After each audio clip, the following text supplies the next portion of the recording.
Liver समस्यार आउ गोटे मूल्यवान औषध लाइकोपोडियम क्लावेटम।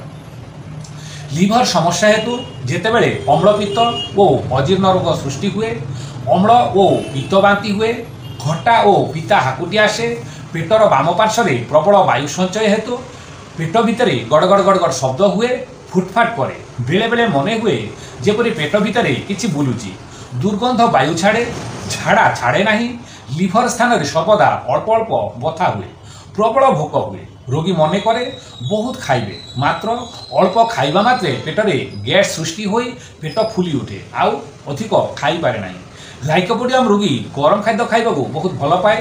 तार रोग लक्षण अपराह्न 4टा ठारू राति 8टा मध्य अधिक हुए। यही उपरोक्त लक्षण कौन रोगी ठारे देखा पाइले लाइकोपोडियम क्लावेटम 200 पोटेंसी 2 ठोपा लेखाएं औषध सकाळ एवं राति खाद्य खाइबा 1 घंटा पूर्वे सेवन करांतु, निश्चय सुफल मिलिबो।